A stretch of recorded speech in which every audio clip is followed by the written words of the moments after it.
तो मिल्कीपुर में बम्पर मतदान हुआ। बम्पर मतदान के साथ ही जो मिल्कीपुर का उपचुनाव है वो बेहद दिलचस्प हो गया। वो इसलिए क्योंकि यहां पर समाजवादी पार्टी बीजेपी में कांटे की टक्कर देखने को मिली। अब लेकिन ये कैसे मिल्कीपुर में उपचुनाव दोनों ही पार्टियों के लिए नाक और साग का सवाल बन गया।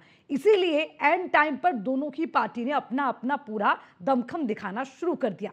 लेकिन अब बड़ी बात ये कि यही उपचुनाव कैसे उत्तर प्रदेश में हर दल के लिए एक ट्रेलर के रूप में अब देखा जा रहा है। उसी के साथ तमाम आरोप भी लगने शुरू हो गए। हालांकि अब वोटिंग हो चुकी है क्योंकि आज वोटिंग थी उपचुनाव के लिए, लेकिन 8 फरवरी को नतीजे भी आने हैं।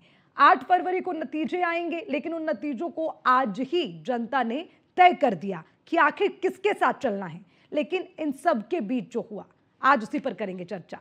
खास पैनल हमारे साथ जुड़ गए हैं, परिचय आपसे करवा देते हैं। राघवेंद्र सिंह हमारे साथ प्रवक्ता बीजेपी के जुड़ गए हैं, और इसी के साथ अजीत यादव जी हैं समाजवादी पार्टी के प्रवक्ता। विपिन शर्मा वरिष्ठ पत्रकार हमारे साथ हैं। तो सबसे पहले अजीत जी, आपके पास ही आते हुए मैं इतना पूछना चाहूंगी कि जिस तरह से आज कोशिश ये हुई कि उपचुनाव सही तरीके से हो जाए, बढ़िया से वोटिंग भी हो जाए और उसके बाद नतीजे भी बढ़िया से आए, लेकिन उस बीच में बैक टू बैक मैंने देखा इतनी खबरें आने लगी। अखिलेश यादव ने एक्स पर पोस्ट किया, उसके बाद एक वीडियो सामने आया अजीत प्रसाद का एक एजेंट के साथ, वो जहां पर नोकझोंक हुई है। उसके बाद एक आरोप लगने शुरू हो गए। अच्छा अजीत जी, मतलब पोलिंग एजेंट और वोटर्स दोनों में कोई फर्क होता है? वो जरा एक बार मुझे समझा लीजिए, क्या उसमें कोई फर्क नहीं होता क्या? देखिए, अजीत प्रसाद का तो आपको वीडियो देख नजर आ गया, लेकिन इतना वीडियो आया है मिल्कीपुर उपचुनाव में, वो चीजें नजर नहीं आई किसी को। इसीलिए किसी शायर ने कहा है कि उन्हीं का शहर है, वही मुद्दई हैं, वही मुंसिफ हैं, मुझे यकीन है कि हमारा ही कसूर निकलेगा। अरे वाह। तो ये पता है हमें, अच्छा। क्योंकि एक दरोगा किस तरीके से एक वोटर को हड़का रहा है, धमका रहा है, और अखिलेश जी का जो एक प्रदेश के मुख्यमंत्री रहे हैं उनका नाम लेकर के बकायदा मां बहन की गाली दे रहा है, वो वीडियो नजर नहीं आएगा।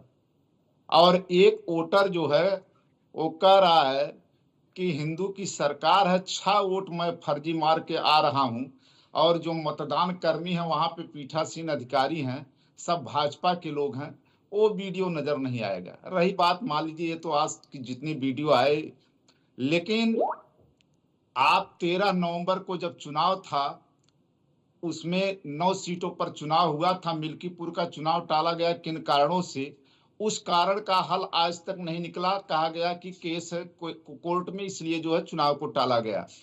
वो केस तो आज तक फाइनल हुआ नहीं। 13 नवंबर के चुनाव को टाल करके जीतने के लिए 20 नवंबर को चुनाव ले जाया गया चुनाव आयोग के तरफ से, सरकार के दबाव में। चलिए वो भी चुनाव हुआ, जीत लिया बीजेपी ने 7 सीटों पर, 2 सीटों पर सपा ने। हम तब भी चुप रहे। लेकिन ये सरकार जब से लोकसभा का चुनाव हारी है, जब से समाजवादी पार्टी अयोध्या की सीट जीती है, तब से ये योगी के लिए नाक की सीट बनी हुई है। 10-10 बार योगी जाते हैं, फिर भी उन्हें विश्वास नहीं कि हम जीत लेंगे। लोकतंत्र की हत्या करके चुनाव जीतना चाहते हैं। पहले ओबीसी और जो अल्पसंख्यक के दलित के वहां पर बीएलओ लगाए गए थे, जिनकी नहीं, जिम्मेदारी विश्वास थी। तो समाजवादी पार्टी को भी नहीं है। आपको विश्वास है क्या? अगर विश्वास होता, आप चुनाव अरे आयोग पर भी सवाल खड़े करते हैं, आप पुलिस प्रशासन पर भी सवाल खड़े करते हैं, जब वोटिंग होती है उस पर भी आप सवाल खड़े करते हैं, और जब उपचुनाव हुए 9 सीटों पर तब भी आपने आरोप लगाए। अब जब एक सीट पर चुनाव हो रहे हैं उपचुनाव, उस पर भी आप आरोप लगा रहे। अरे भाई, कहीं तो टिक जाइए, कहीं तो भरोसा करिए। बस जहां आरोप नहीं लगाए 2024 में, उस वक्त सब बल्ले बल्ले थी, उस वक्त सिस्टम एकदम फिट था। क्यों अजीत जी?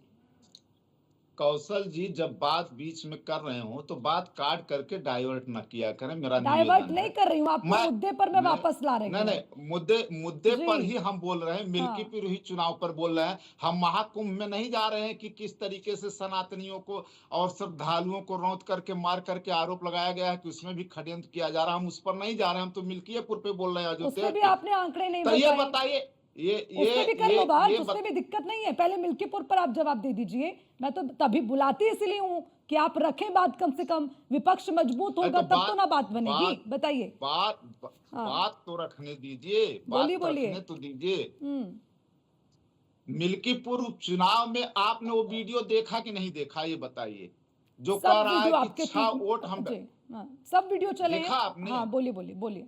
वो दरोगा का वीडियो आपने देखा? वो भी झूठ है। सब वीडियो को झूठ मान लीजिए। ये बताइए कि अखिलेश यादव जी मिल्कीपुर चुनाव में शुरू से आरोप लगा रहे हैं कि पीडीए के कितने जो है बीएलओ हैं, कितने लोग दरोगा को हटाया गया, कितने तहसीलदार को हटाया गया, कितने सेक्रेटरी को हटाया गया, कितने जो है वहां पर लेखपाल को हटाया गया, उसका आंकड़ा दे दीजिए। आज तक सरकार ने क्यों नहीं दिया? हमें पूछते हैं क्यों हटाया गया।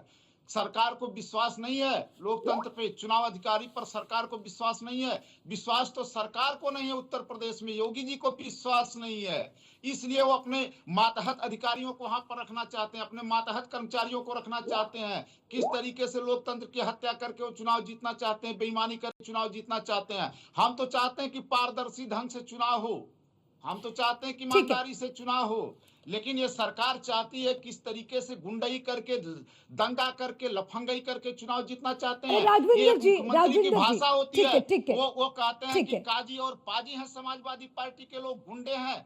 ये भाषा एक मुख्यमंत्री को हो सकती है? अभी हम बोलेंगे, एक अपराधी मुख्यमंत्री जो अपना केस वापस ले लेता अरे है, नहीं इससे नहीं क्या नहीं, आशा अजीत जी करेंगे प्लीज, लोग? अजीत जी प्लीज, ऐसे नहीं। राजविंदर अरे सिंह क्या जी, प्लीज, राजविंदर केस सिंह जी, वापस लिया अरे नहीं? क्यों